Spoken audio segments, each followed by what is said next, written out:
Hello friends, జై శ్రీకృష్ణ. మనం ఇవాళ భగవద్గీత ఆత్మహత్యలు నివారిస్తుంది అన్న టాపిక్ మీద మాట్లాడుతున్నాము. ఈ చిన్నది 25 రూపాయలు, పెద్దది 100 రూపాయలు. అయితే ఈ పుస్తకాలు చాలా సింపుల్గా ఈజీగా అర్థమయ్యేటట్టుగా రాయడం జరిగింది. మరి భగవద్గీతకు ఆత్మహత్యలకు ఏంటి సంబంధం?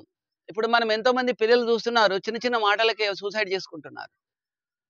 చిన్న చిన్న మాటలంటే తల్లిదండ్రులతో విభేదం వచ్చి ఉరేసుకొని చనిపోవడం కానీ, కాల్చుకొని చనిపోవడం రకరకాలుగా జరుగుతుంది. మరి దాదాపు 1,50,000 మంది ఇండియాలో చనిపోతే, ఈ మధ్య చిన్న పిల్లలు బాగా చనిపోతున్నారండి.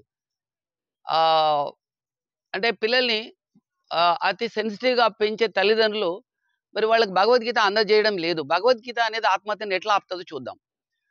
భగవద్గీత మన పొగడ్తలను, తిట్లను సమానంగా తీసుకోమంటది. కష్టాలను, సుఖాలను సమానంగా తీసుకోమంటుంది. మనం ఎన్నోసార్లు ఎంతో మందికి ఎంతో మేలు చేస్తాము.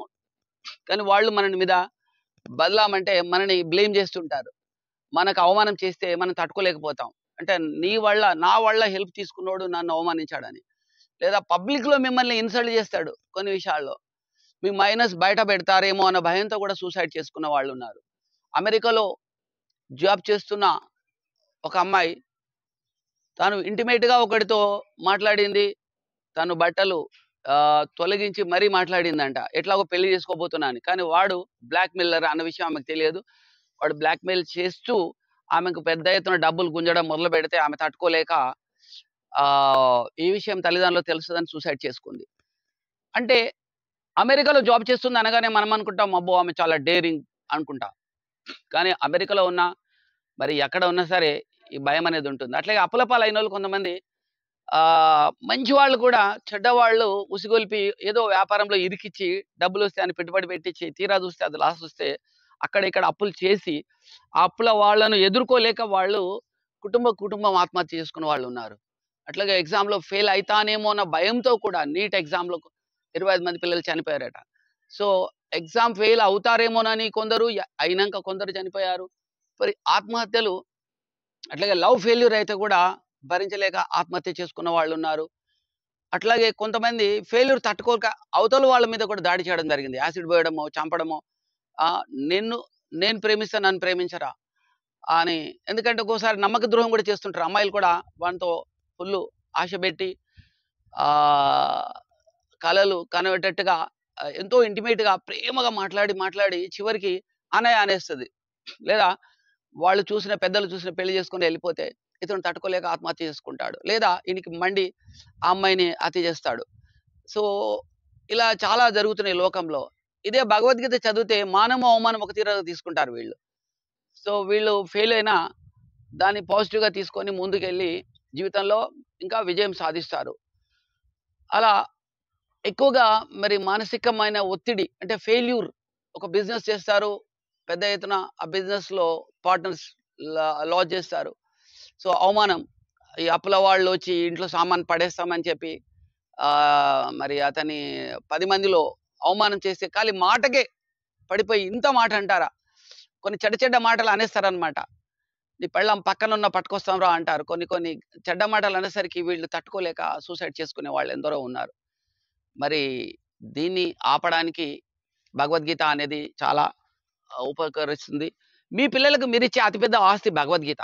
మీరు లక్షల కోట్ల ఆస్తులు ఇచ్చినా వాళ్ళకి ధైర్యం ఇవ్వలేదనుకోండి, వాళ్ళు జీవితంలో వచ్చే సమస్యలను సునాయాసంగా ఎదుర్కోలేక వాళ్ళు మరి డ్రాస్టిక్ స్టెప్ తీసుకోవచ్చు. అట్లాగే మరి ఆస్తులు మీరు ఇవ్వచ్చు. కానీ మీ మీద వాళ్ళకి ప్రేమ ఉండకపోవచ్చు. మీరు మీద ఒక చెడు అభిప్రాయం పెంచుకొని ఎవరు చెప్పడిందే వినడం వల్ల మీ తమ్ముడికో, అన్నకో ఎక్కువ ఆస్తులు ఇచ్చారు, మీకు తక్కువ ఇచ్చారనో, అలాంటి విభేదాలు మీ మ్యారేజ్ అయిన తర్వాత పిల్లల్లో వాళ్ళ భార్యల వల్లనో కొన్ని విభేదాలు పెరిగి తల్లిదండ్రులనే అపార్థం చేసుకొని వాళ్ళని ముసలితనంలో ఏడిపిస్తున్నారు.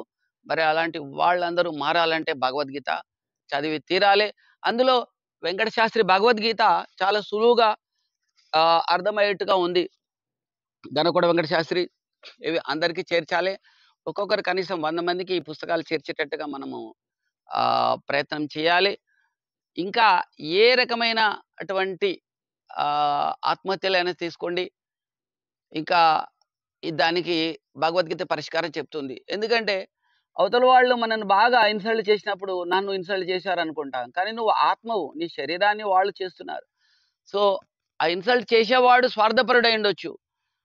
వాడు తమో గుణంలో ఉన్నవాడు నిన్ను ఇన్సల్ట్ చేస్తున్నాడు. అంటే ఇక్కడ తప్పు వాడిది. కానీ శిక్ష నువ్వెట్లా తీసుకుంటావు? ఒక పిచ్చివాడొచ్చి మిమ్మల్ని తిట్టాడనుకోండి, మీరేమాత్రం ఫీల్ గారు. ఎందుకంటే వాడు పిచ్చివాడని. అట్లాగే మన మధ్యలో ఉన్నవాళ్ళు ఎంతోమంది స్వార్థపరులు ఏం చేస్తారు, నువ్వు మంచివాడివి అయినప్పటికీ నీ మీద బ్లేమ్ ఏస్తాడు కావాలని. నిందలేసి మిమ్మల్ని బ్లాక్‌మెయిల్ చేసి మీ దగ్గర అప్పు తీసుకుందామనో, మీ ఆస్తి కొట్టేద్దామనో మిమ్మల్ని రకరకాలుగా వాళ్ళు బ్లేమ్ చేస్తూ ఉంటే మీరది తెలుసుకోలేక ఆహ్, అట్లే చుట్టుపక్కల వాళ్ళ దగ్గర గూడా నీ గురించి నెగెటివ్ చెప్పి మిమ్మల్ని ఇన్సల్ట్ చేస్తూ ఉంటారు. ఎందుకంటే వాళ్ళు అనుకున్నది పొందడం కోసం వాళ్ళు అలా చేస్తారన్న విషయం మీకు తెలియక మీరు సూసైడ్ చేసుకోవచ్చు. అట్లాగే మీ పిల్లలకి మరి మీరు ఉక్కు మనిషిలాగా తయారు చేయాలంటే భగవద్గీత అనేది తీసుకెళ్తే వాళ్ళు ఎట్టి పరిస్థితుల్లో ఆత్మహత్యలనేవి చేసుకోరు.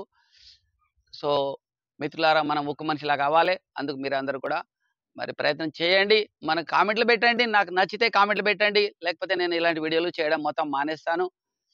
జై హింద్, జై శ్రీకృష్ణ, జై భగవద్గీత.